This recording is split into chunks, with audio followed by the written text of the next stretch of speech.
Welcome everyone to Loud and Proud Orlando. Do you guys like the new intro? I think it's fantastic. That was Uh, pretty I cool. wanna I wanna give it up to our guy Oz for obviously hooking it up and doing an amazing short but sweet intro. So appreciate you, Oz. To everybody there abroad as well that watches us, thank you for your support. Thank you to everybody that's watching right now. Over 10 people live. We have a packed show today. So let's go with the topics real quick. We're gonna be, I mean, we were about to just go live, and we got the word from Foodie Headlines, which 10 out of 10 times they're never wrong when it comes to kids leaking. And we got a picture from the One Piece, I call it the One Piece jersey, the gold, the gold, the Grand Line golden chest, gold kit, um, the new away jersey for Orlando City.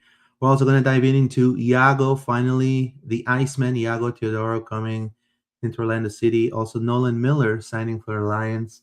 Robin Jansson, the injury that David broke here at the pod last time, unfortunately was confirmed by the club. The things that I got from it too, which we'll discuss further, is it's not a really good scenario, and we'll dive into those. There were some preseason scrimmages and preparations for the 2026 season, which is really around the corner. So stay tuned for LPO. We're live. Drop us your comments. Thank you for your support. I'm here with John and with David. John, what's up, my friend? Good to see you again. What's up, man? The jersey, officially the Right? season has started. For me, it's like a marker. It's kind of like Groundhog Day with the groundhog popping his head. Like until Footy Headlines leaks the jersey, the season hasn't really begun. So here we are, and I can't wait to get into it. One day as well before the jersey reveal. Like that's gotta hurt. That That's gonna sucks. I hurt. feel for them as someone who used to do that job. That sucks. Still go to it. You know what I mean? Like, Yeah. Like, still look amazed tomorrow. And like, obviously, we'll talk about it, but now the picture I don't think is gonna do any justice. So if you know Adidas, when the kit that John has right now leaked, the when that one leaked, it leaked on FIFA. It didn't even leak on Footy Headlines. And people were like speculating, saying, "Hey, how's it gonna look?" Obviously we missed the lavender kind of color of the white. It wasn't really a total white kit. So just keep an eye on that. David, how are you, my friend? Good to see you. Yeah, I'm doing well. I mean, what a way to start Monday. We already had a full slate, and then bam, Footy Headlines hits us with this gorgeous thoughts on this thing. I might be in the minority here based on what I'm seeing online already, but I think Orlando City killed it. So we'll talk about that in a little bit. But I'm excited for Monday. We're 1 week closer to kickoff, which is friggin' awesome. I'm counting down the days at this point. If you follow me on social media, I put that post out and said, NFL season done. All these other seasons done. It's all about MLS, baby. Yeah, and also, looking at the kid, which I have a picture here. I don't know if you have it ready, John, but I could share it. Um, it's hopefully it's not very yellow. It would be. There you go, right there. I think John has his too. Hold on, let me take mine out real it's the quick. same, pretty much. Yeah, there you go. So, hopefully it's not as bright yellow. It's hopefully it's more of. Is there like a pattern in there? Do I see like a Yeah, it's like a sublimated lion Yeah, pattern. lion it's a inside of line. that? Yeah. It's a line. It's like mane is like kind of like flowing out like into the sleeves and down towards the bottom of the torso. Yeah. I like the white and purple trim. I think that's really cool. I like the purple Adidas logo. I like a lot of things about it. The yellow gold color can't be judged until we see it in person, like we Correct. said, like Louise said.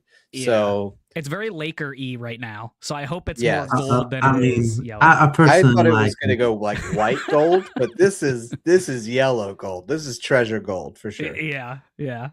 Yeah, says not a fan of a kit right now, says Landon. Need the Landon, club come on, picture. man. Give us a moment. Let's see it on the players. Let's see it in person. The pitch looked fine when they're Saturday. Says Death Walker 407. Has anyone seen the pitch? Is it still looking good after the stupid cold snap? I believe it's It's a still looking brand good. new pitch, so Yeah. should do.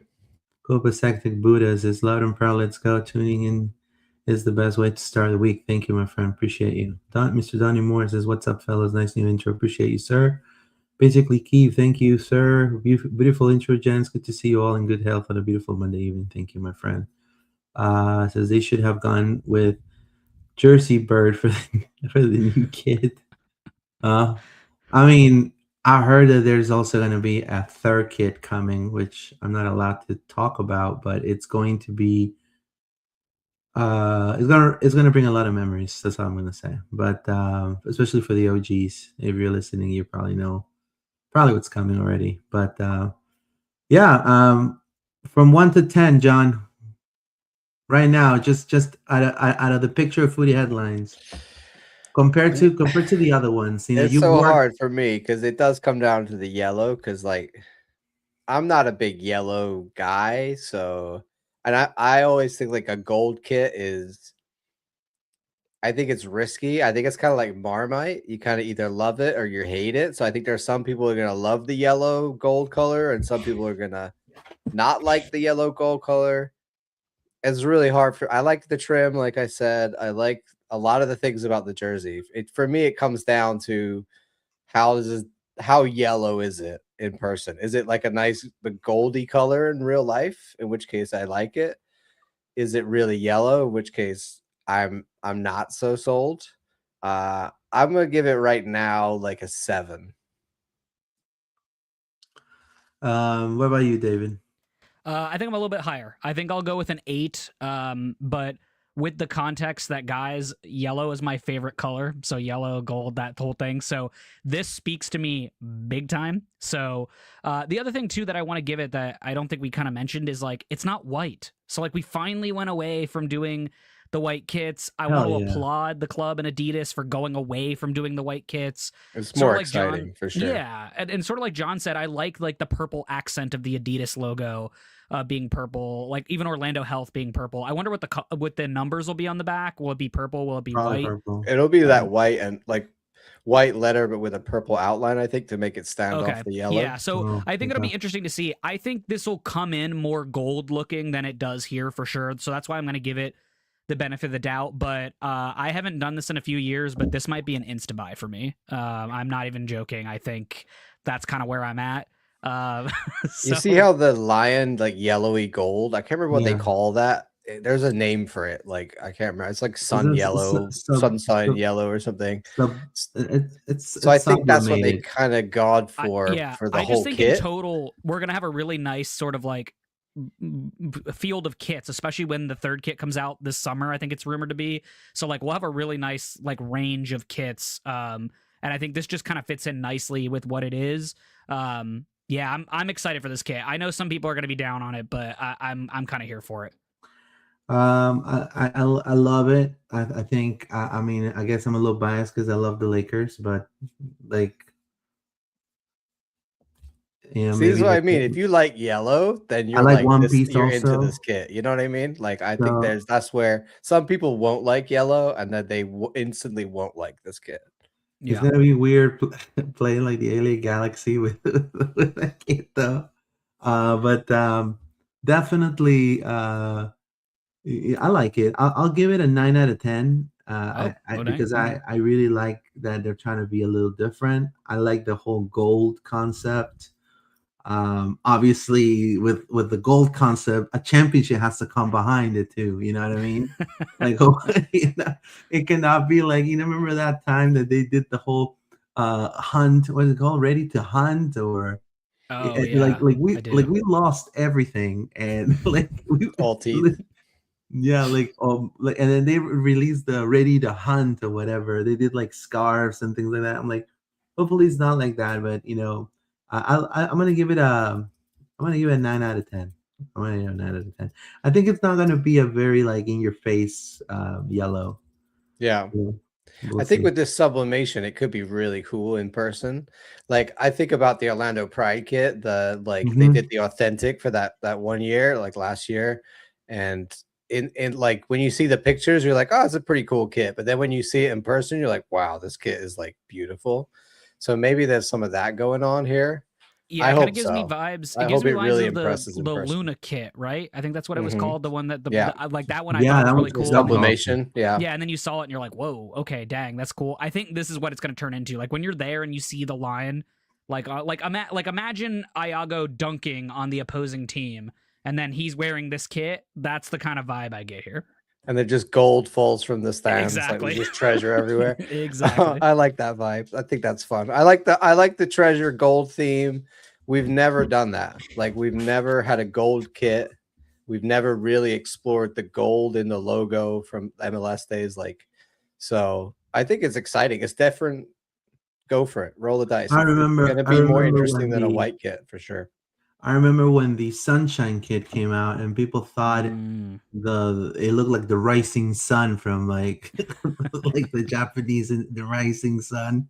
And I was Yeah, like, but it was come cool. on, It was man. cool because it was different, right? Because we kept getting I these like loved it. plain white kits, and it was People like, look give us back on, they something. love that kit now. It's They're one like, of my oh, that was an favorites. awesome kit. Yeah, it's Yeah. sitting in my closet, like right over to the side here. So It's absolutely. it's one of my favorite kits. But like, we have a comment from Spicy Gnocchi on Twitter. It says, "It's not Hey, black, Spicy. everybody. It's It's not black, everybody. Everybody Not was yet, guessing it." Spicy. We're getting there. We're No. gonna get a black kit. Like, Feeling it.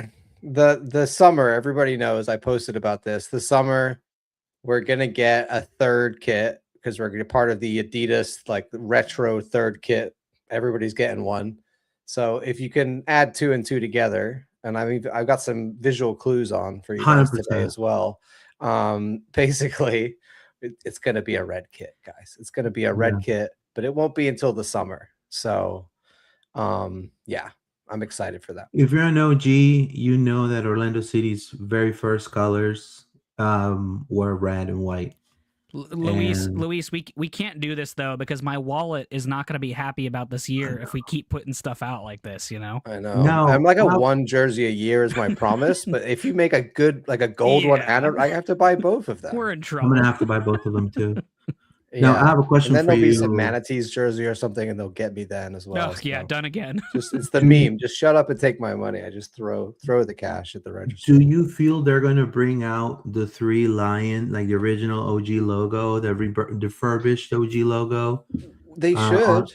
They should, in my Because opinion. if you look at the ones they did last year for like they did one with the Dallas. Remember they did the Dallas one where they did like the old Burn logo, and they even Yeah. did one for Miami, which was ridiculous because like there was no Miami team. It was a different Yeah, franchise entirely. Want to put 2 But eggs?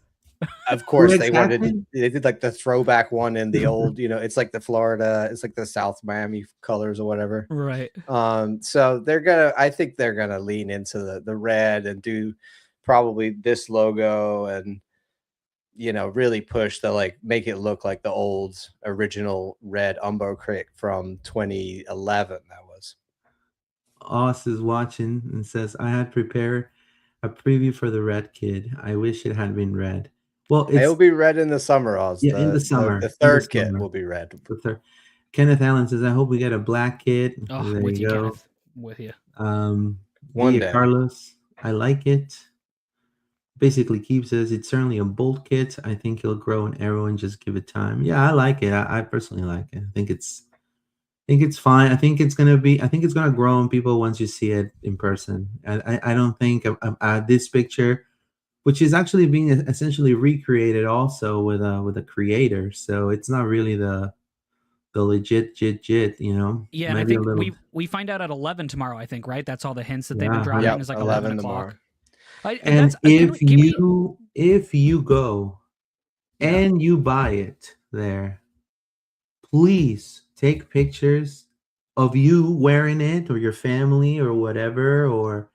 And I'm saying this right now to everybody that's watching.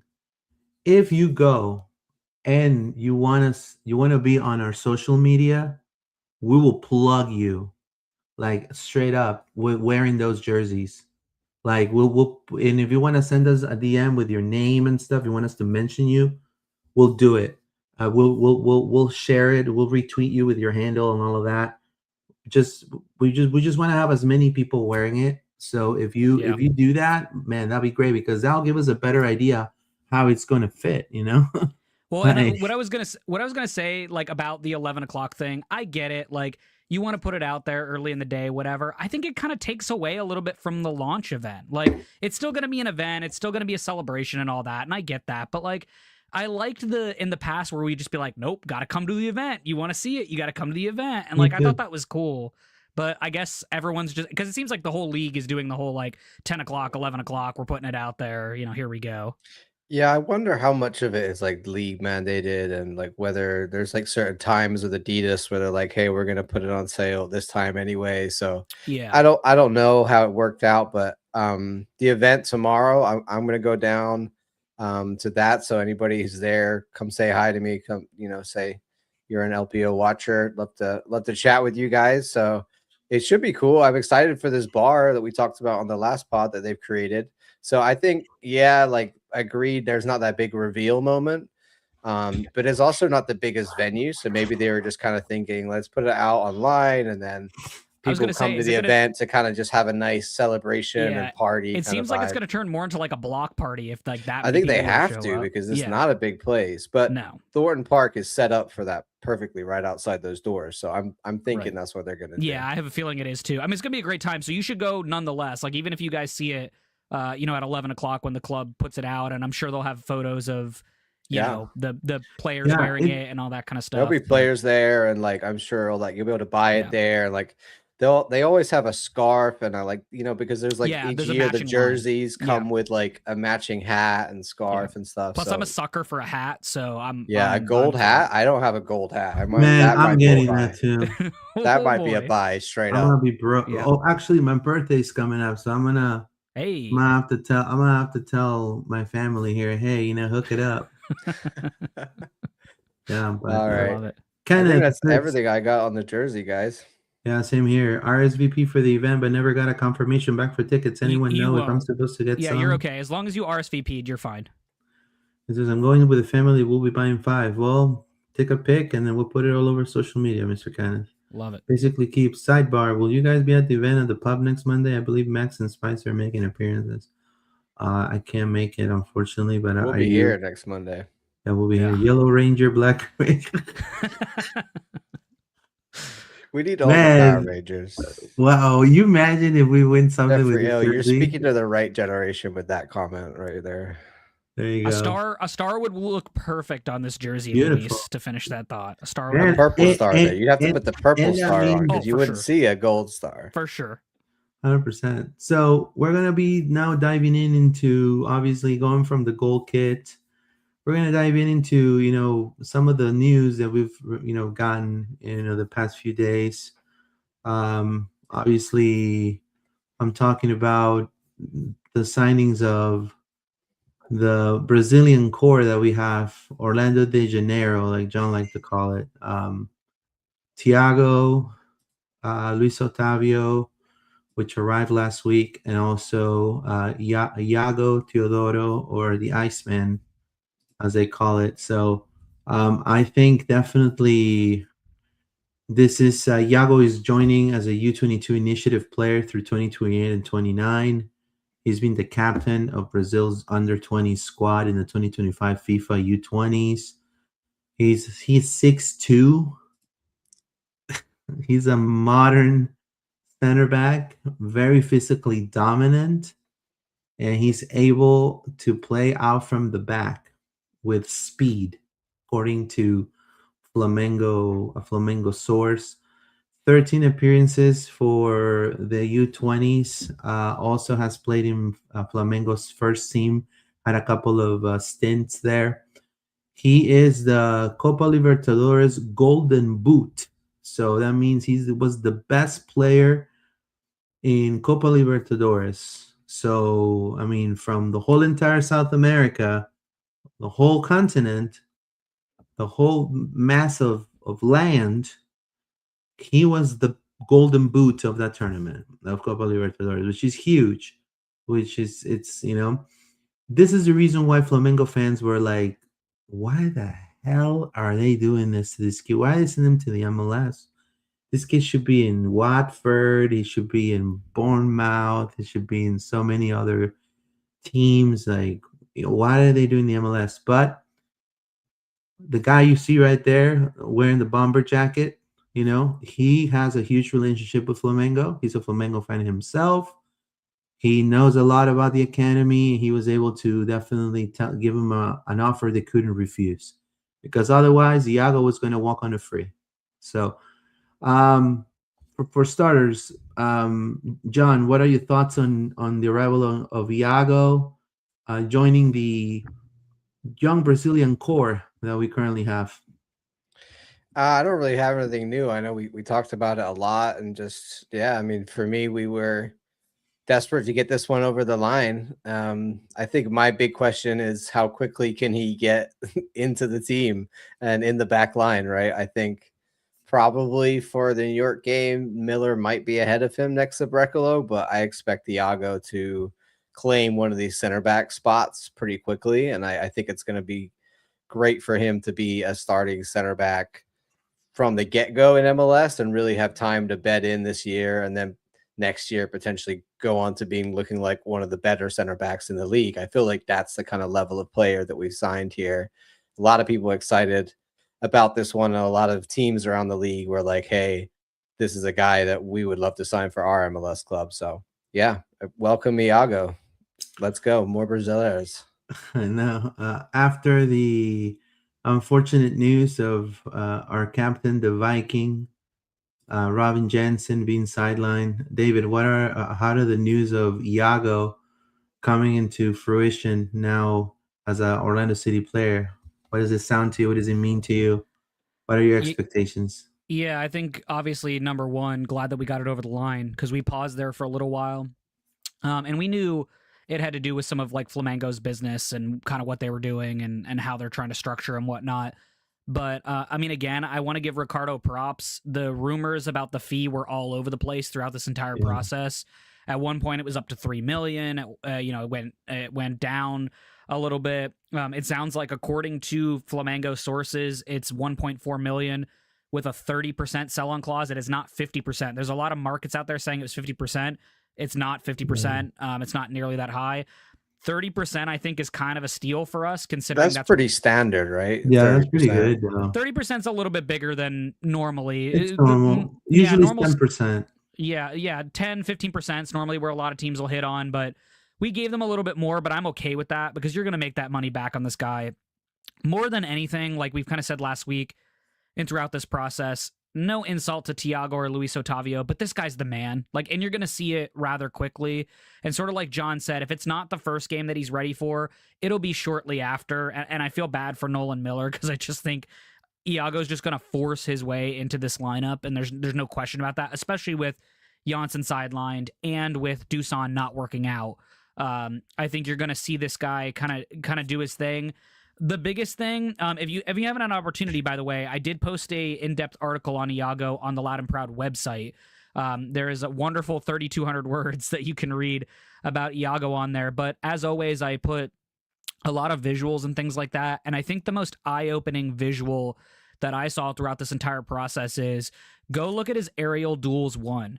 The guy, not only in the U20 league, not only in the U20 international games that he played in, and including his time with the first team, which he didn't have a ton of games with. He only had 6 throughout his entire sort of career at Flamengo. The guy had over a 70% aerial duel win rate.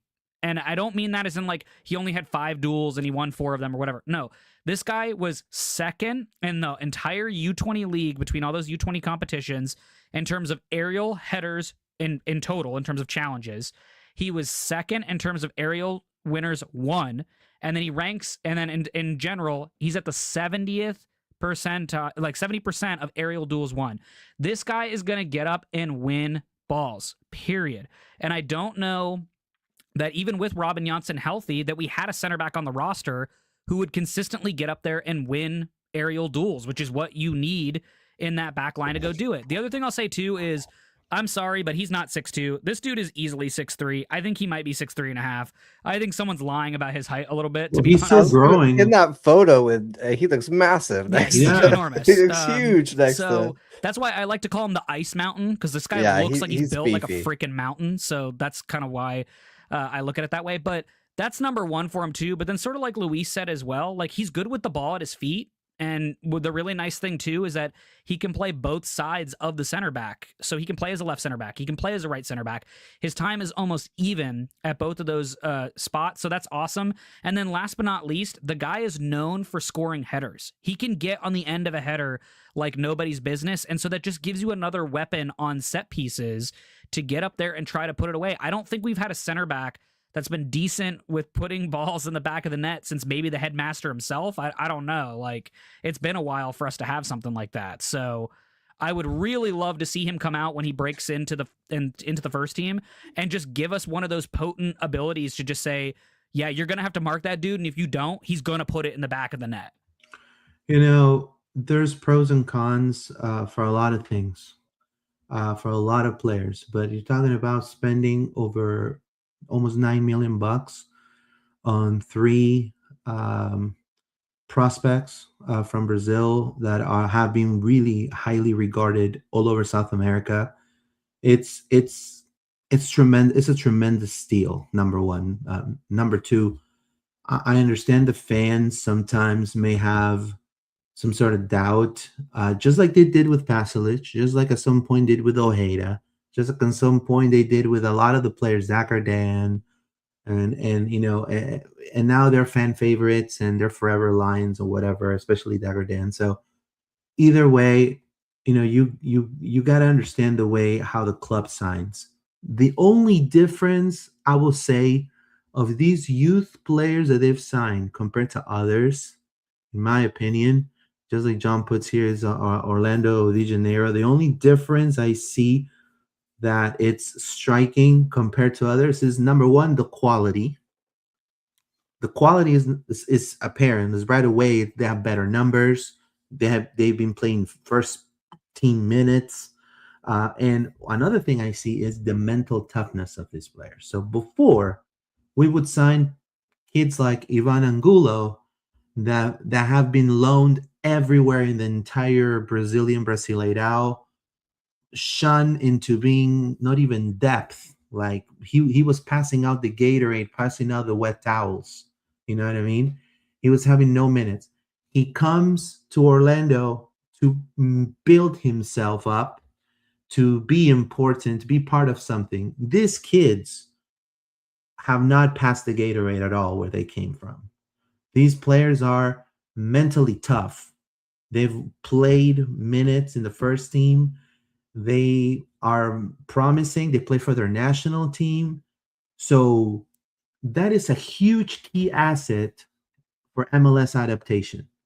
Now, you know, God forbid, yes, something could happen. A meteorite could strike, you know, the world, you know, you know what I mean? Like, a lot of things can happen, but based on what we have and what David said, and also what John mentioned before, I feel these are better quality U22s, some of the best. I don't know if you feel the same, John, or not. We spent a lot. Like I said that before. If you look at like what we would have spent on Cesar, or compared to what we're spending on Luis Otavio, we were getting Cesar for like half the money when he was like 21 years old. Like we spent, you know, I think it was a 3.5 million on Otavio, and he's like 18 years old. So you have to think about it that way. We're getting better guys who are younger with more potential, more sell on. So I think, you know, we talk about how you have to use all of the mechanisms within the league that you have to be able to build the roster as best as possible.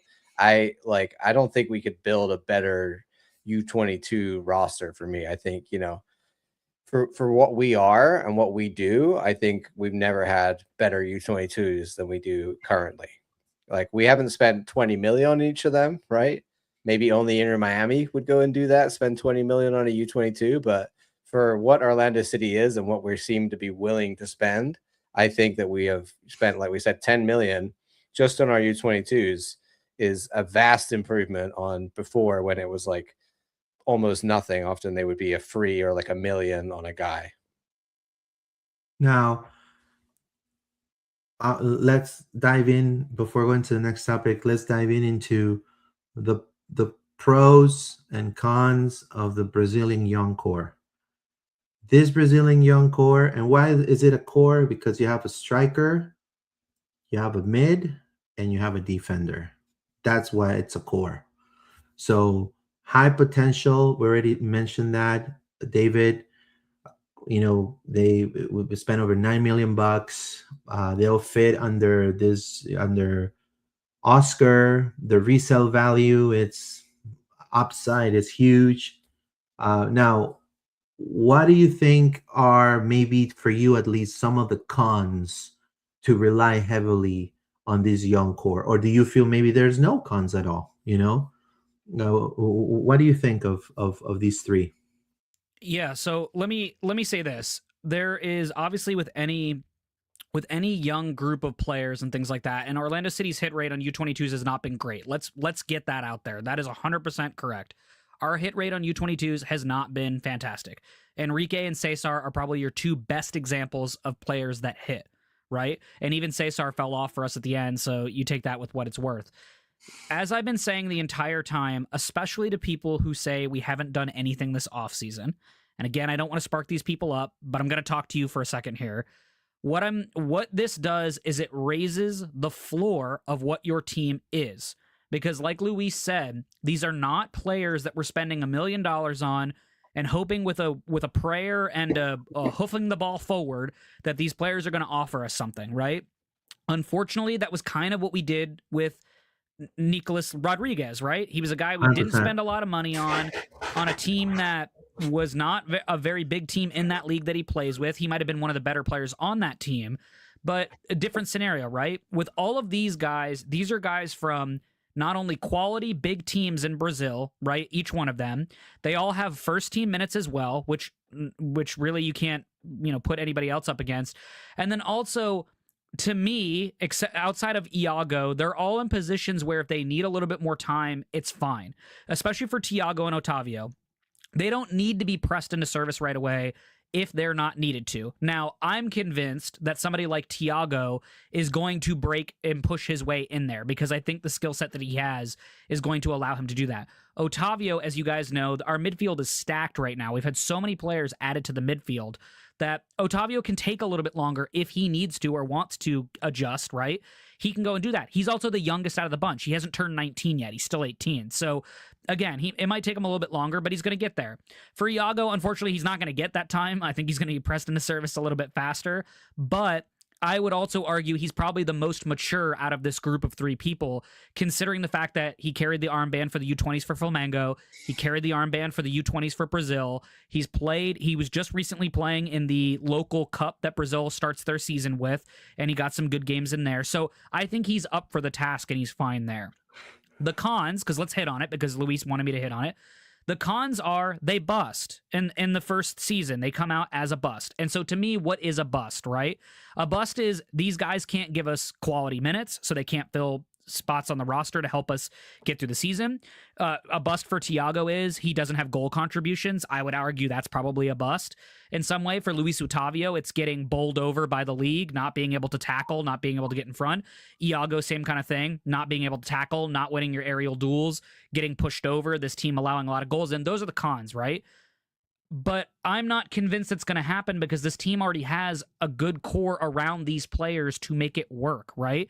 Like I said before, the only one that's really going to get pressed into service is Iago. But what's his benefit as soon as Robin Jansson gets back? He gets another player who's going to compete with him every single day. Right now, he's going to have someone in Nolan Miller who's going to compete with him every single day because Nolan Miller has been here from the beginning of camp, right? So he has that advantage on Iago that Iago's not going to have. And then besides all of it is even though Robin Jansson had his surgery, do you think Robin Jansson is sitting at home and doing nothing and saying good luck to the team? There ain't no way. Like, we know Robin well enough to know that it's not happening. So if I'm Iago, the first thing I'm doing is I'm connecting with that dude. And I'm saying, hey, captain, oh, captain, how do I get used to this team? How do I get myself to the level? What are things I need to prep myself on? And really ingratiate yourself to that. And then you're going to raise the level. So I don't want to go into this telling everybody you should be excited about these. There's no drawbacks. Everyone shut up. Like, that's not what I'm saying.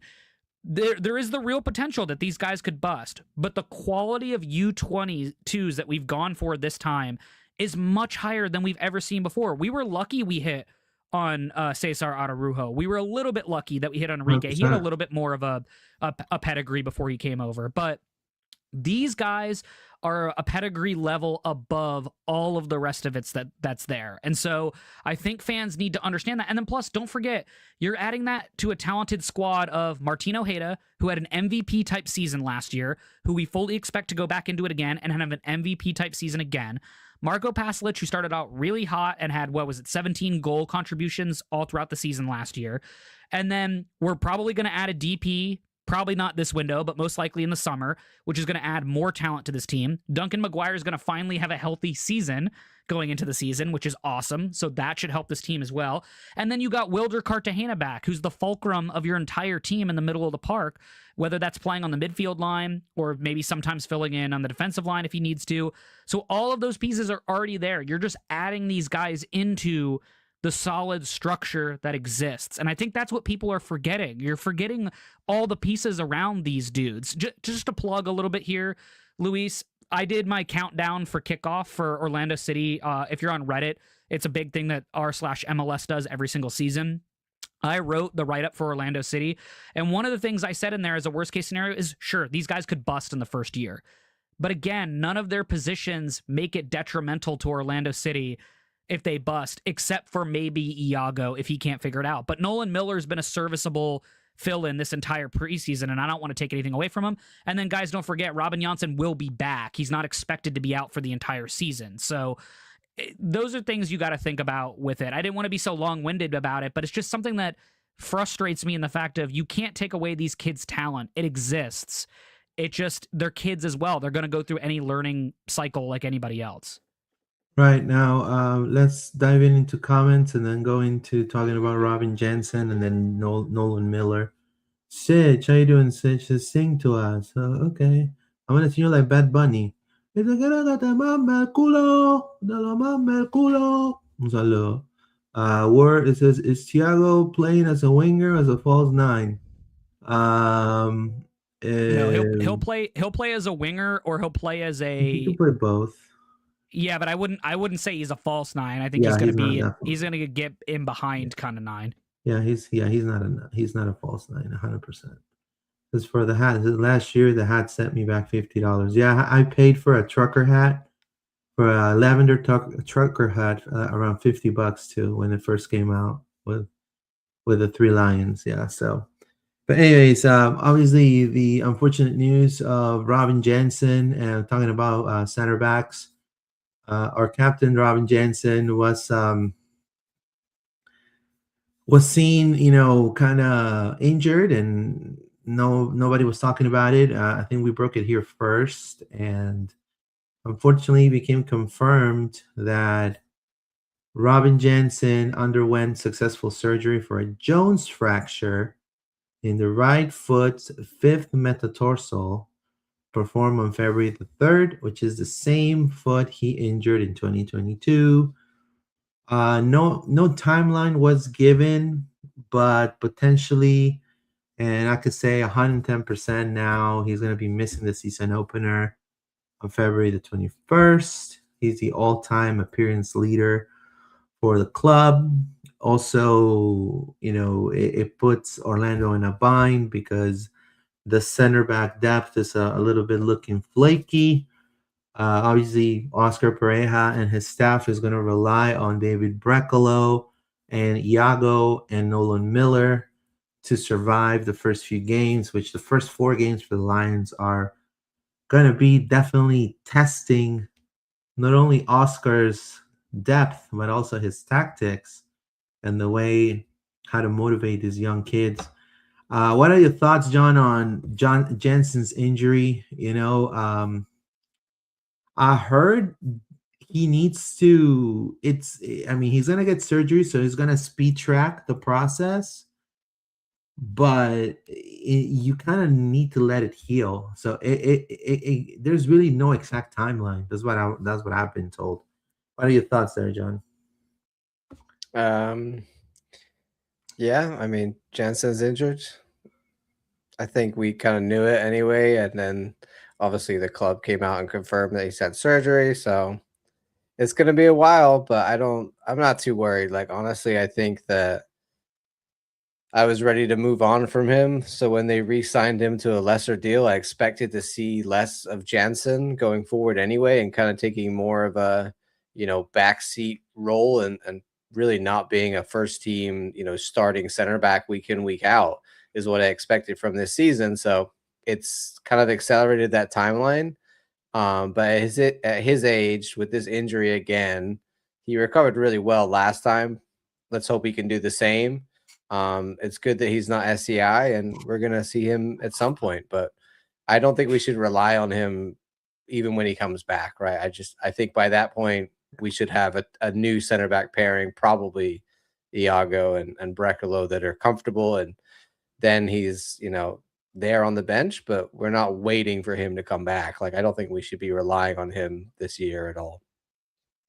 Too much. I honestly was expected to see Schlegel and part ways with Jansen. And again, I know I sound very harsh, and probably people are going to be like, well, how dare you, man? But it's just because of the injuries, man. I mean, if you look at the numbers, Schlegel put a lot of minutes the past few seasons for the Lions consistently, and in my opinion, based on what I've seen, right pitch side, he was a better leader. With all due respect to Robin, he rounded out the troops, him, Pedro, and even Martin. Like, there was a little bit more of, like, you see them more present there, with all due respect to Robin. But thoughts, David, on Robin? And now there's nothing we can do. I mean, he's injured. I think we should prepare the next center back lineup. Kind of what John said. Do you agree? Yeah, the biggest thing I'll say to people is just don't expect him back before the World Cup. I think if you get any games with him before the World Cup, it's a gift at that point. And I don't even mean games as in, he'll walk in and start like right when he comes back. I think there's a real possibility that fans should expect that if this center back pairing does well going into the season, which I imagine they will in due time, he's not going to come back in and necessarily step back in. I think that would be a mistake, honestly, by the coaching staff to go and do that. I think the best way to think about Robin Jansson at this point, because obviously the 2-year deal was signed, it is what it is. I think he's more of a spiritual leader at this point. I think he's just a mentor to people like Iago and Nolan Miller and things like that, and just helping them get up to the level, understand what they need to do, and all that kind of stuff. It's just, it stinks. It's devastating. Obviously, he's our captain. He's a guy we've looked to for a lot of seasons. He's been one of the best defenders on the field for a lot of his tenure at Orlando, but I do think that time is done. And Orlando might have a little bit of buyer's remorse after this is done. I hate to say that. I don't want to be negative about it, but they might have a little bit of remorse bringing him back and kind of giving him that 2-year deal. I always said I thought it should have been a 1+1. I thought that was probably the best way to navigate it. But unfortunately, it kind of is what it is. I agree with Luis to a degree that if I had to pick a choice between having Schlegel or having Jansson, I'd pick Schlegel. But to be honest with you, I'd send both of them, because I just I know Schlegel's been better in recent seasons, but he still has that erratic play. He still has that time where he blows his top and all that. So I'm not mad that Schlegel's gone as well, but I do think Jansson probably should have followed him out the door. But I know the club wasn't going to get rid of both of them at the same time. It just wasn't going to happen.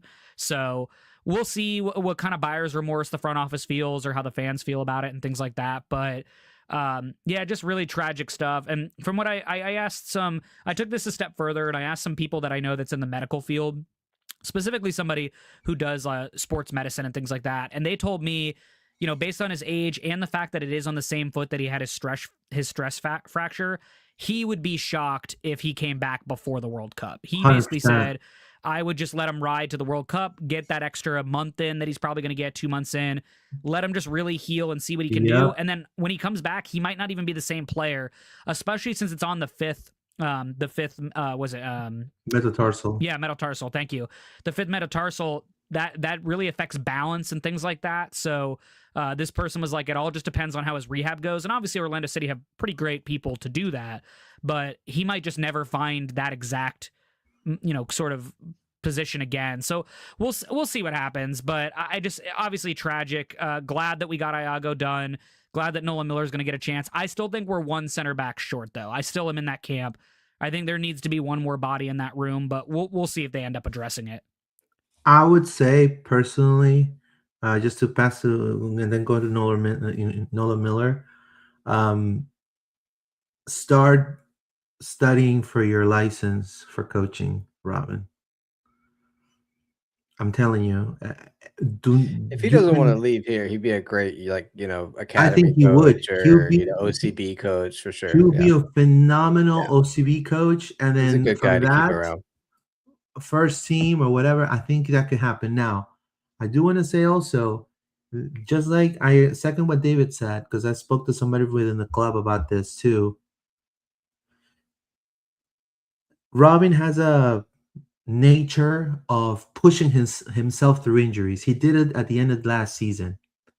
He wants to play, even if it's with a broken foot. This is an injury that will end his career. You can't do it. It's in a part of the foot that it has to fully heal, and then after that you have to give it time to set, and then do ball movements. So just like David was saying about past the World Cup, maybe aim him, Orlando's going to have to look for different center back depth, and then really like go through the doctors and not put him at risk, because that could definitely shorten his career span. If he forces it and then he re-injures it, he could break the whole entire toe, and that will be, SCI, ciao, adios. So I understand Robin probably wants to play right now. He wants to suit up. Dude, take your time. Go get your license. Start getting your A, B, C license for the USSF. Bro, you could be right now with the experience that he has. He could be a straight up a USL championship coach, easy. Like easy. Yeah, and I think to your point, Luis, like he can still be a spiritual leader in the locker room. Like 100%. we can still use him in the locker room. We can use him on the touchline in practice. Just because he's kind of held up right now, he should still be around the facility, and I'm sure he will, and that'll be a benefit for everybody around him. 100%. So we're gonna go to Nolan Miller, which obviously John was putting in there right there. Thank you so much, John. So 21-year-old defender Nolan Miller, 9th overall pick in the 2026 MLS Super Draft from the University of Michigan. It's a Wolverine. First team contract to 2026 with options extended to 2028-29. He's also 6'2", according to the notes that I have here. 2-time All Big Ten selection, starting in every college game in his career, 75 starts. A lot of leadership, aerial prowess as well. So a lot of good percentage on aerial duels, according to the notes that I have from FODMOB here. He's also part of the Columbus Crew Academy. So he has faced OCB several times. Also, that's why they feel like, that's how they knew who he was. And that's what it's making him easy and have an easier path to be MLS ready compared to the whole draftee class that we got, like the Harunas and the Yearwoods. He's right now, he was projected as a depth piece, but he's definitely up there to start against the Red Bulls as well, due to the now center back shortages from Robin Jansson's injury. So your opinion about the signing of Miller, John? I think this kid's super talented. I think we've done really well. I got nothing really to add. I think he's gonna start against the Red Bulls, like we said. I think Iago will probably should take that position as the better probable starting center back right now, but maybe not. Maybe Nolan's so good that he manages to keep his spot. Like in that preseason game I saw, the first one, he looked really good in a partnership with David Brecalo. So if he starts out really well, then Oscar just might not change, and Iago's gonna have to push to get in there, or maybe we see a world where Iago and Miller are partners, and they put Brecalo at like right back or something crazy. I don't know, but we've seen that happen like last year with him at left back. So I think he's going to play a part. He's going to have a role here straight off the bat, and really we've only got 3 center backs. So if there's any injuries, whatever, he's getting in at center back as well. So I think he's a good prospect. I'm excited for him. How much he plays this year, I don't know. That remains to be seen. Let's read some comments before we go with David. Says Brandon Hilton, how are we feeling about this season? We'll answer in just a second because it's a probably long-winded answer. Read my comments. There you go. I just read your comment, Mr. Sitch. Sing a song to us, 90 minutes. Okay, 90 minutes. 90 minutes. No, in 80, but in 90. You don't think Cartagena would be the other center back? That would be disappointing. I mean, that would be all on Oscar. That would be an extremely Oscar thing to do. Maybe if it's a back 3, like a 3-5-2, but why would you do that to yourself? I mean, it's not like we have Alex anymore. Yeah, be honest with you. I'll go safe on that route and go with the back 4. I think that's just my opinion. I think you're wasting part of Cartagena's talent by putting him in the back line. I'm okay with him filling in there if you really need him to, but I just don't think you're getting the best out of Cartagena. Cartagena is a wrecker. Put him in the middle of the field and let him wreck the game. Yeah. I think that's really the biggest thing. David, what are your thoughts on Nolan Miller? Do you feel like he's going to have a lot of minutes compared to Iago? I think he can. I like Miller a lot. As I talked about in previous pods, I was able to see part of the Lexington game because somebody was nice enough to help me out with that. But I've liked his play so far. From my sources, they've been really high on the kid. They said he's had a really good preseason. He's been really engaged, really trying to learn from as much people as he can. I just think I think he's got the right head on his shoulders to kind of really contribute when he needs to. I'm not as 100% sold as John is that he is starting day one. I think if Iago can come in this week at camp, have a good preseason game midweek, because remember, guys, they've got one more in between, sandwiched in between, and then we'll see who rolls out for Colorado. I think that might be telling for us. If it does end up being Miller and Brecalo, then that's probably what the opening day lineup will be. But if somehow like Iago gets into that game and just wrecks the game, or for example, he starts with Brecalo and does it, I think he really puts his name in the hat and says, hey, this is my spot. I hope he's that good that they're like, oh, we have to put him in. Yeah. But like, again, that's not to take anything away from Nolan Miller, because the other thing too is that, in a 3-back set, I think Miller is also a really nice complement there. I just don't know that we're going to play with 3 in the back, but I think he would be a nice complement to kind of see what that looks like. But well-deserved contract right behind Harvey. It makes a lot of sense. Harvey signs a couple days into preseason. This guy signs a little bit later than maybe I expected. I think I expected him to maybe get a contract a little bit earlier, but I would not be surprised if maybe this is our last first-team draft pick signing. I think the rest of the draft picks might be destined for OCB, but we can talk about that a little bit later. You missed out, Mitch. Mitch Ferguson, he's gone, right? He didn't. I was trying to make a joke. According to sources, he is. I think he is training with another MLS team trying to make their roster. So I do believe he's in So is he back in? Was it Portland? Was he in Portland? Is it a pink team? I didn't get the team, to be honest with you, so I can't really share that with you. But I know his from what I understand, his goal was to break with a first team and get a first team contract, and so I think that's why he decided to go. But now it kind of looks silly with everything that's gone on because he probably had an opportunity. Yeah, I mean, and only sorry, bro. What a waste. You waste your chance, dude. Oh my god. David, do you have any other insights about preseason that you wanted to share, and any scrimmages? The scrimmages. Yeah, so one of the things that we've been talking about a lot during the preseason, which sorry, Landon, I'm gonna upset you a little bit here. You're not gonna like this. But one of the things especially Luis has talked about is Ivan Angulo playing in a different position.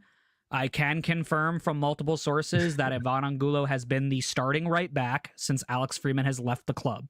So it looks like if everything continues to play out the way that it's going to play out, Ivan Angulo will be your starting right back for Orlando City to start the season in 2026. So that's interesting. It's going to make some people upset, I'm sure. Well, but yeah, I could explain a little bit about that and then give it to John. But yeah, the only reason why I said that is because obviously a good source, they're trying to find a partnership. So this is the thing. So he's considered now like one of Oscar's boys. I think everybody knows that, right? I think everyone in the world knows that clearly. But really? There is a partnership. So he's such a group guy within the core. So within Pasalic, Ojeda, even Otero, like he hangs out with them and stuff like that. So he's adapted so well. Orlando is his only club. He doesn't think about anything like in Colombia. He's not looking at other clubs. Orlando is his club. So he's so deep within Orlando. They are seeing him kind of like a Kyle Smith. In a way of building a relationship on the wing, because he's definitely his first position was a winger. They're trying to because he's defended really well. They feel developing a partnership between him and Pasalic, it's gonna help. I think for me, right, when you talk about your Daggerdans, your Kyle Smiths, the role that they did, they're very good technically. I just don't know if like technically on the ball, like you put Ivan Angulo in center mid, is he going to look comfortable?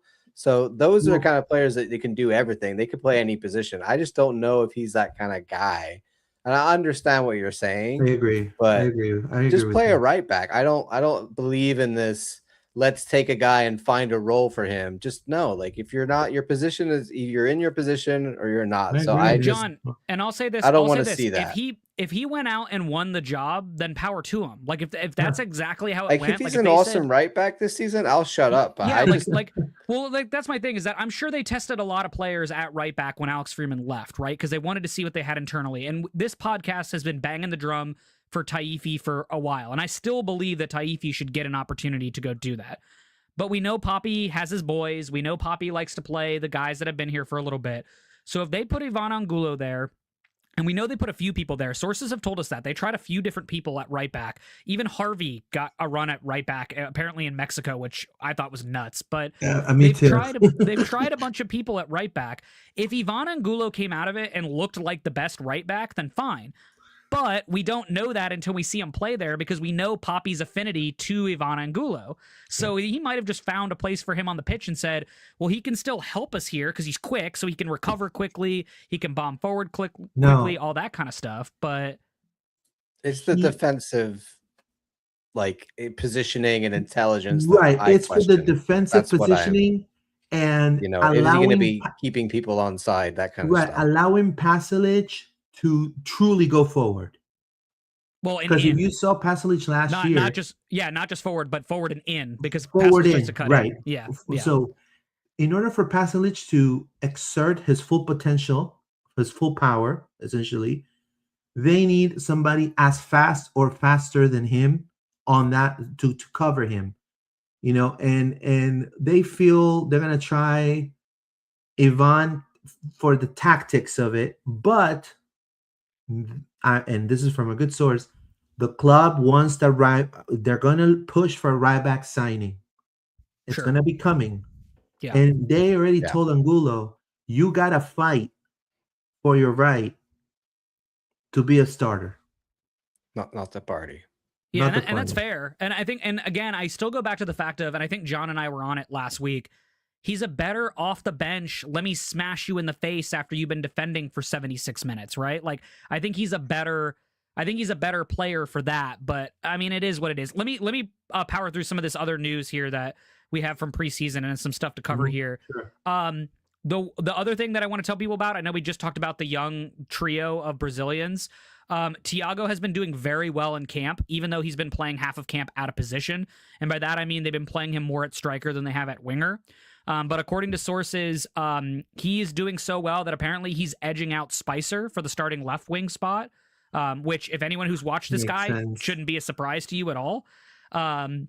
In a scrimmage that may or may not have happened, I'll put it that way, that may or may not have been on the schedule, I'll put it that way again, he was so good, he earned 2 penalties in that same match and made some people look stupid. So that right there We're should still tell talking you... about Angulo?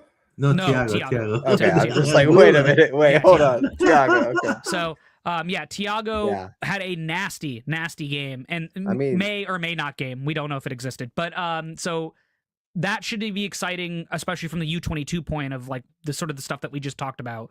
Our other U22, not as positive news. He's still training off to the side, according to what sources have told me. He's still kind of working his way back into fitness, and with his visa taking so long and all that kind of stuff, he hasn't really been super up to speed yet. So we may not. Yes, this is Otavio. So we may not see him as much in the preseason. I would probably be shocked if we see a lot of time from him in the Colorado match, but we'll have to see what that looks like. But he's still kind of getting up to fitness. The other one that I think people will think is interesting, and we talked about this a little bit last week, the team has been testing a 3-4-3 formation this past like week and a half. And this was what I was told was the reason why. They were rolling out a 3-4-3 because they wanted to find a way to get Wilder, Brian Ojeda, and Atuesta all on the field at the same time. So this was a way for them to figure out how to get all 3 of them on the field at the same time. So I'll go ahead and lay it out for you because I was not able to get a graphic over to Luis, so I apologize for that. That's fine. But the way it's been described to me is your back would be Crepeau, then it would be Brecalo on the left-hand side of the center back trio, Cartagena in the middle, and Miller on the right-hand side. Then if you move up a line, it's Spicer as the left mid, Brian Ojeda as one of the central mids, and Atuesta as one of the central mids, with Angulo playing the right mid spot.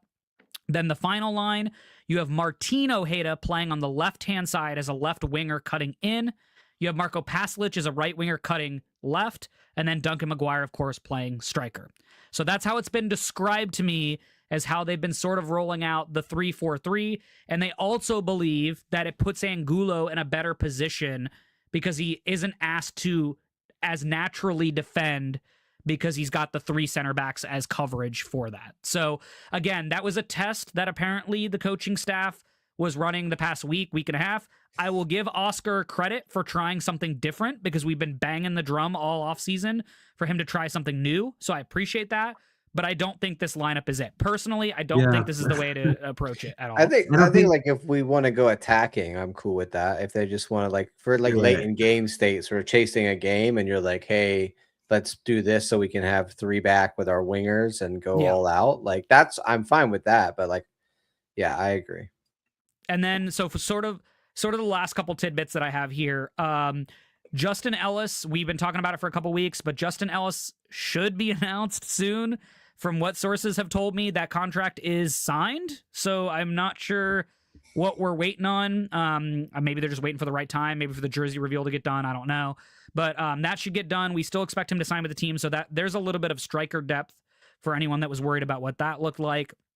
And then I did hear that Harvey and Spicer have been dealing with Knox, but they don't sound serious on either front. So it just sounds like a preseason training, just kind of knock there. So no big deal. And then the last one that I have is, and I kind of alluded to this before, it does not sound like Jalen Yearwood or Haruna will get a first team contract.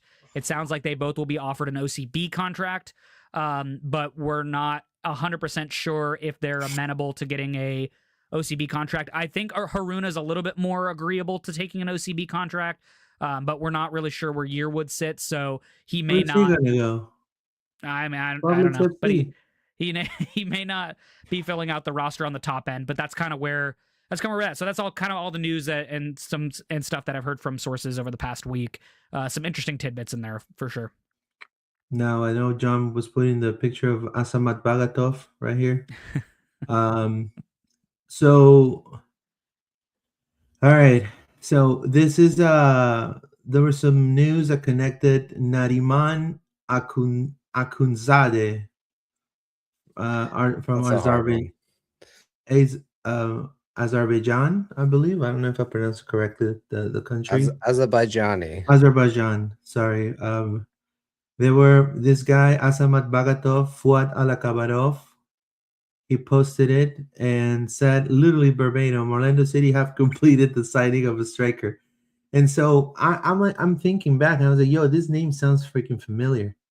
And so I went back a year ago, and then I saw that he was reported also by a fake website, Markash News or whatever from Albania, that the writer for that website was some wannabe Albanian rapper that doesn't exist called Jenny Gotti that has a really cool song, I do want to say. But it's just a fake site. It's just for you to click and then retweet, and then they make it big. And yeah, he was covered for them. And then after that, I'm like, yeah, sounds kind of weird. So let me dig in. So I asked a source from the club, essentially. I'm not going to reveal who it was, but it was somebody that he pretty much said, who? We've never heard of this guy. Never heard of this guy. He says, no, we're not looking right now for somebody, his profile. We've never heard of this guy. We don't know who he is. And we're looking for a ride back. And they said a potential youth 9, not necessarily a 9, but it's a youth attacker. So they want a DP youth attacker. So a DP, so they're going to offer a DP contract to a potential youth attacker, somebody, not necessarily a 9, because probably they see Iago as well, but they feel there's going to be an attacker nonetheless. So a DP is going to come for sure. They're working on that, and a right back. But Anariman Akunzade, it's not the man, unfortunately. So, unfortunately, we had to put the, falls that rumor. But again, we heard like today as well that Tommy Scoops, the Scoopy Bum, Tom Bogert said that Nariman Akunzada from Karabag FC has joined Columbus Crew. So good for him. Welcome to the MLS, Nariman. It's a very Columbus signing, I gotta say. Yeah, well, I mean, you're talking about what's his name, the guy from Philly that he, the Israeli one, the Israeli guy. Baribo. Baribo killed it in the MLS. Yeah, he's at DC now. Yeah, and he cost $5, like straight up. Like he was so cheap, So maybe it works out for them. I like it was not my intention whatsoever to. I mean, my intention was to just give the news. Orlando didn't know who this guy was, but Columbus certainly did. So good for them, because probably this guy's gonna kill it here. Again, I wish him the best. I mean, he really didn't have some of the best stats, to be honest with you, personally. I mean, that's just my opinion. And again, just like David said, it's kind of like weird. Like you go from Brazil core to like to Azerbaijan. Like it's just there's a disconnect there. I don't know if Orlando will go now. Columbus, I'm not surprised, because I think they have looked always, especially in attackers. They had a Peruvian attacker in the 90s, in the early 2000s, Mendoza. He was a killer, a great guy. They've had, obviously in Philly, there's Ty Baribo. It was Ty Baribo. Now he's in DC. So you see that more over there up north. I don't know about Orlando, though, but that's a little bit of the news there. But good for Tom for breaking it down, and good for the kid, because he's definitely, going from Azerbaijan to Columbus is a huge difference. Wish him nothing but the best. So hopefully not against Orlando, though. Although, can we call him Jump Forever Online?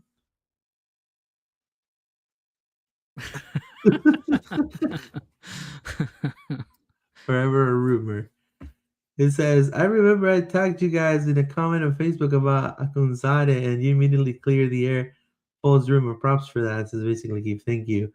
He had his chance last year and did nothing, and Golan needs to be on the bench. There you go, Landon. He's gonna come sit next to you in your section next time. I'm gonna give you his jersey.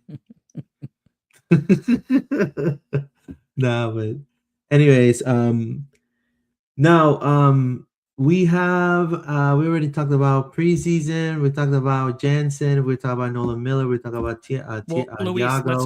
let's talk about the rest of preseason here, like what's left, because it's important for the fans to kind of know where we're at. So as you guys know, we have the actually, let me take a step back. Our last game was against Nashville. I'm sure a lot of you guys maybe saw some stuff. The club didn't provide a lot of updates. Only Nashville did. So we had to get all of our stuff through Nashville. But that match did end 2-2. That was a 120-minute match as well. Both teams agreed to playing 120 minutes in that match. So, yeah, marathon match there. The goal that they showed that Ojeda scored was actually a free kick. So, awesome job from Ojeda to hit that top bins. And then Thiago got the other goal in extra time. So, guys, here's Thiago. I keep telling you all. Anyway, he got that. We kept a clean sheet through the 55th minute, so our defense did pretty well for most of the match. We got scored on an aerial goal again. That's 3 aerial goals that we've given up this entire preseason. I don't want to say there's a trend, but I think there's a trend, so we need to be careful with that. So hopefully with Iago in there, he can help us win some of those aerial duels, because yikes, we're having difficulty. Anyway, looking forward, this week, remember, midweek on the 11th, the day after the jersey reveal, which will be Wednesday, the boys will head down to Tampa to face FC Cincinnati. I would expect that match to be a rotated match for the boys. I doubt the first choice lineup will get a lot of run, because obviously with Colorado being on the weekend, they're probably going to focus on that. And then, of course, the big spectacle that everyone's excited for, the season ticket member preseason match against Colorado, will be this coming Saturday at 7 p.m. We'll be back at Inter & Co. Boy, will it feel great to be back at Inter & Co. That match, I would imagine, is going to probably start with what's pretty close to a starting 11 for Orlando City. So we should get a pretty good idea of what that looks like, because I would imagine they'd want to show off a little bit, barring any injuries, which, knock on wood, please, I hope we don't have any. But that should be your first choice lineup. So that should be pretty exciting for us to see. And then if you're a season ticket member and haven't claimed it yet, make sure you follow the link that your season ticket rep sent you. But at this point, if you can't find the link, please hurry to your season ticket rep and get that resolved, because I think it's important for folks to get that. And then, yeah, of course, it's a lovely day to spend Valentine's Day with Orlando City. Who needs dinner? Who needs the fancy flowers? Who needs the rest of it? Just go to an Orlando City preseason Grand Bohemian game. right nearby. Grand Bohemian. There you go. And then your loved one can buy you an Orlando City kit, because I'm sure they'll be for sale at the stadium. Now, I wanted to ask you: do you know where the Tampa game is going to be played? It's at the Water Sportsplex. I don't know if you've ever been there before. No, it's just in the sea. It's just in the ocean. They're just playing in the bay. It's in Clearwater Tampa Beach, Bay. North Beach. I'll have to remember exactly where it is. I've actually been there. For those in the chat that don't know, I'm from Clearwater originally, so I'm from that area. Oh. So when they said Water Sportsplex, I kind of know where that is. So yeah, they're playing at the Water. Is it Clearwater for real? No, it's closer to Tampa. It's like right on the line, basically. Around the line. Okay. Yeah. So I'm gonna maybe I'll ask to see maybe if I can go. I mean, what day is it? Wednesday. Wednesday at what time? It's probably 11. Most of their preseason. Is it open to the public or no? No, it's closed door. Oh. So yeah. So I doubt it, unless. But here's the thing: Cincinnati has had media here with them in Florida. I think like 1 or 2 people have been following them in Florida. If I can come. So I mean, maybe. Yeah. But yeah, according to Cincinnati's site, it is at 11 o'clock on February 11th at the Waters Sportsplex. 11 o'clock. Go on my break. Go run.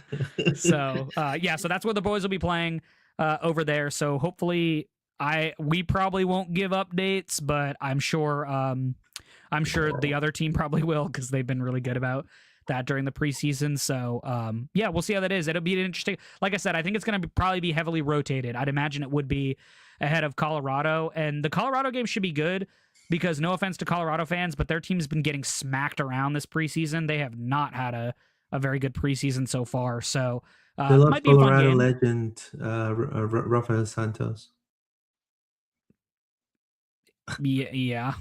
Well, wait, isn't he with St. Louis now? I think he's with St. Louis now. Yeah, he's Yeah. gonna wear that hideous what is it called? Like it's like a neon pink kit. I'll say this for one last thing. I want to get on my soapbox. I've been watching some of the Coachella Invitational matches that a lot of the like Western Conference teams have been in. Why are we not doing that kind of tournament in Florida? We're missing such a big opportunity, man. I'm telling you. What a great atmosphere, right, man. Sir. Ugh, I wish. And the problem is because we've got silly season coming up and then we're flipping the calendar, we're not going to have like any time to do that between now and when we flip the calendar. But maybe once we get to the first like full off season after the calendar flip, Ricardo, let's start putting together the Orlando City Invitational again or something and get that going. Cause yeah, like I'll be honest with you. I mean, I don't want to make it seem like I'm talking smack, but I've heard from a lot of fans, and you know, we have a lot of social media interactions. A lot of fans saying, for both Pride and City, we don't know absolutely. If it wasn't for your show, we wouldn't have absolutely nothing at all. It's one of the most quietest preseasons in history. So it's either they're cooking something, you know, like super good. They're cooking a U.S. Open Cup or a Leagues Cup or an MLS Cup, or I'll take Supporter Shield. That's fine too. I'll take the Shield. Yeah, that's they haven't, you know, and for Pride is even worse. Like for Pride, like all I know is their IMG, you know, and then they talk about Bad Bunny today, you know, on their stories. That's all we know. Like, and so I feel like an invitational, just kind of like what David was saying, it'll be amazing, bro. Like you're talking about doing a little cup, you know, like Barcelona has the Joao Gamper or whatever. You do something like that for Orlando, like the Florida Cup. I mean, I know that you have the Florida series or whatever. Yeah, something a little bit different. Well, maybe when they redo Heritage Park, because I know they're still trying to go forward with that project. Yes. Maybe when they redo the facility over there, and maybe John knows a little bit more about this than maybe what I know, but maybe when they redo the facility and get all the fields like finally sketched out, because I know they're trying to put everyone under one roof, that might be the place to do it, because I bet they don't want to pay to open the stadium, which is fine, but like go to a smaller venue. Yeah, like maybe they can do it at Osceola Heritage and do stuff over there, you know? Not necessarily. You could play in Brevard, you could play, you could play in Bradenton. So what I'm trying to say is like try to have, you know, like you could play the Rowdies, you could play like colleges, you know what I mean? Like look how many teams broke down here though. Like Cincinnati's been here for a lot of the preseason. Yeah.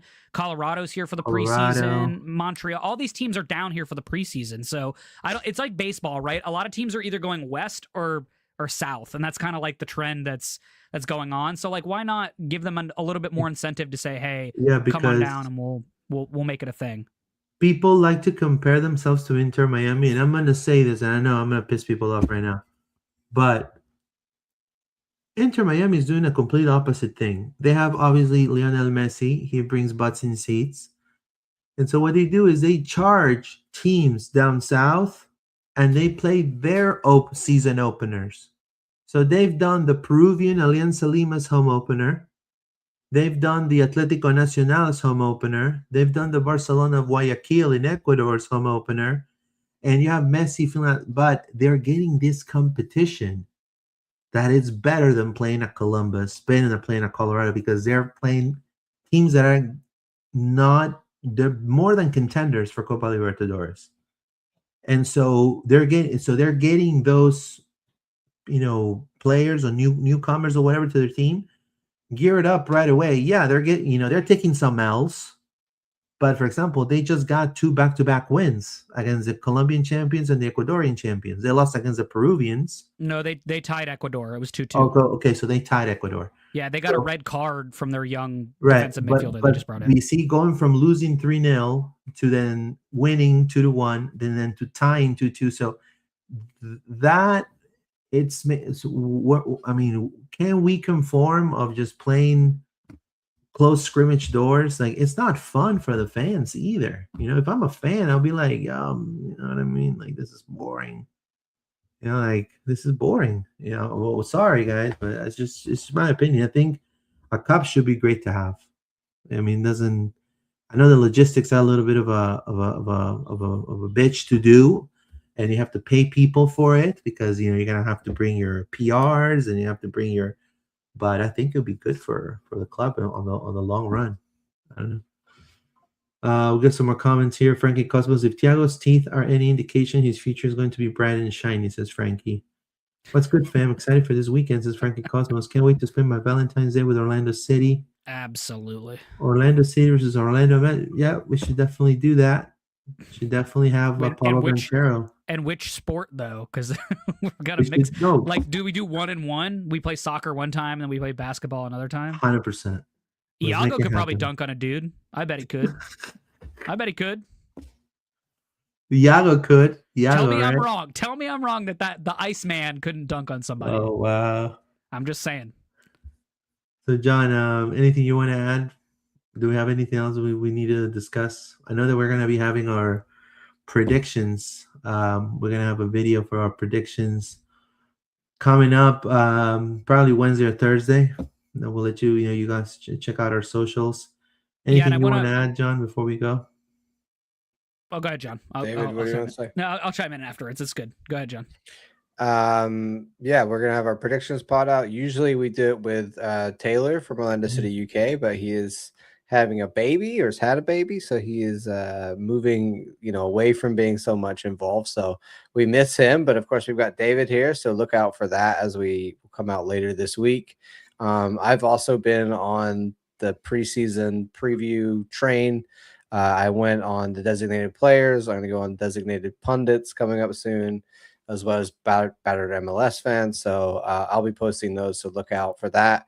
And then also on my channel, I'm going to be doing a conversation with Fabian Rankel as we talk big picture MLS stuff. So that'll be coming out soon as well. So yeah, I'm just making content over here. So check me out. David, I know that you were at another podcast as well in 90 minutes. I think yeah, so I joined the In 90 Minutes guys, their Extra Time podcast. So that's the one that is with John W. A lot of Johns. I have to specify which John. John W. and Luke from the In 90 Minutes crew. That podcast is all about like 1 or 2 topics that they focus on that they can't really spend a lot of time on in the main show. So this go round, we talked about young players, Oscar Pareja's willingness or unwillingness to play them. And then we also ended on a supporter group conversation, which I thought was very interesting and kind of eye-opening a little bit there. If you guys didn't see on Reddit last week, there was a very spirited conversation about supporter groups.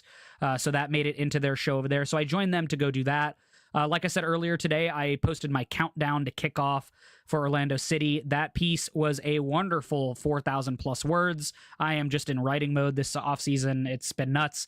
So that got posted today. So that's on Reddit if you'd like to take a look at that.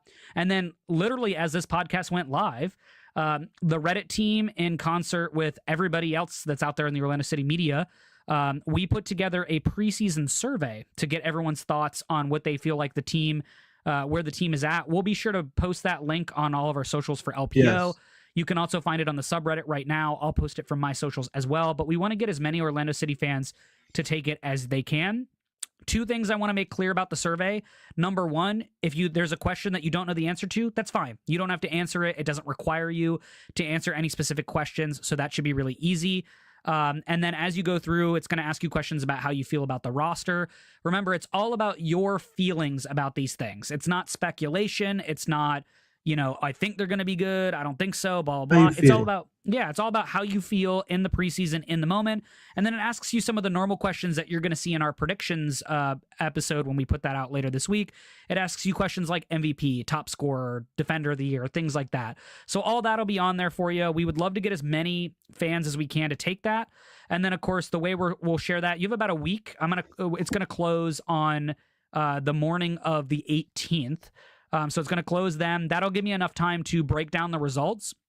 And then I'll either hop on with these guys or maybe do something solo. It just depends on who's available. But I'll hop on and I'll have a video breaking it down, showing everybody what the results were, what people thought, kind of see the overall feelings going into the season. I'd love to get a great pulse on the fan base before we get started. And then, of course, the written content will get posted onto Reddit and then on the LPO site as we go to break it down and kind of see what we look like. So please feel free to take it, answer whatever questions you feel most comfortable with. And then please know that the demographics part, we are not saving for anything. We're just using that as just to see where our fans are across the world. We've got a lot of international fans. We've got a lot of fans in different states. We just wanted to get a nice pulse of like, where are fans coming from besides Orlando and Florida? We'd love to see kind of where everyone else is at. So really exciting stuff there. I probably have one more big piece that will come out on the LPO site, kind of giving my thoughts as we go into opening day. I'll also make sure that I have a kind of one of us between Luis and I will probably have a recap of the preseason match against Colorado. So expect to see something about that and sort of our last thoughts on that. But yeah, we're having a great go. Oh, and last but not least, I don't want to forget the OCB boys. We will be covering OCB this year. I have a whole slate of stuff that I'll be putting out for OCB. We'll let you guys know what that content's going to look like. But at the bare minimum, you will see some written content about OCB. Unfortunately, the three of us are going to miss the opening OCB match because it's on Monday night when we record, which stinks. So that's not fun. But we definitely plan to cover OCB big time. It might eventually go into video and podcast format. We're still feeling out how we're going to cover them, but we definitely plan to cover the Young Lions as we start to see a lot of talent come out of there. So we're excited about this season for sure. I do want to tell you guys a little bit about LPO. We are obviously, as the season's coming up, we're putting out also all sort of different content too this year. We're going to be putting definitely the Tampa Bay Sun pod is happening. It's going to be just a pre-recorded pod, 15-30 minutes for all the WOSO fans. There's also going to be a Spanish weekly show on LPO about what happened during the week. Once a week. It's going to be probably between 10 to 15 minutes of your time if you guys care. It's not going to go any further than that. It's going to be quick, just like a Bad Bunny song, right? We're also going to have already talked to some colleagues from the press box. I want to kind of invite them to kind of preview some of the clubs shenanigans happening. So there's going to be a series of that. Some hot takes as well happening this year, and probably working into having 2 pods a week for LPO during the regular season. So just stay tuned for all of that that's coming out. There's going to be more content. So obviously the press releases and all of that, we don't want to take away. I mean, a lot of people have messaged me saying, hey, why don't you do like an IRL of you at the press box? I can't do that. Can't do an IRL right there at the press box. But what we can do is I can give my opinions maybe right after, and uploaded them, kind of like a short video, kind of previewing what the pod's going to talk about on Monday. They're going to do deep dives. So maybe that's happening, we really don't want to take away about what the Orlando City Lions Den's guys are doing with their what's it called? With Den After Dark. Yeah. Den After Dark. Yeah. We don't want to take away from that at all. If you guys haven't jumped in there, I definitely recommend it. Be careful if you've got kids in the car because they don't censor anything. I've heard. You got to be careful. One of the things, Luis, while you're on this note, John and I potentially talked about doing some pregame stuff. Potentially, we'll see what that looks like. But if you guys are interested and pregame content? And by that, I mean, like, would you like John and I to give you like a quick preview of the match while we're there? Maybe the lineup's out. We could talk about it real quick. Or is there like, maybe if we even can, and we'll have to see what this looks like, would you guys benefit from us being live and being able to ask us questions? Like, let us know if that's something that you're interested in, because John and I can try to feel that out and see what that looks like, because we're a little bit more free than obviously Luis is on game days with him being in the box. So we'll see. At the very least, though, we do plan to have sort of a prep podcast earlier in the week to talk about obviously our opponent and all those kind of things. We just wanted to see if there was something in the moment that you guys were interested in. So let us know if you have thoughts on that. Yeah, so it's going to be a packed year, obviously, for a lot of content from John, from David, myself. So it's all going to be within the LPO, so it's going to be fantastic. So I look forward to the season. So hopefully the club's listening. We're probably going to be emailing you about covering OCB, but it's going to be fun. I mean, I think it's going to be positive. We have a couple of more comments before we end the show today. Thank you so much for your support. Over 130 people live.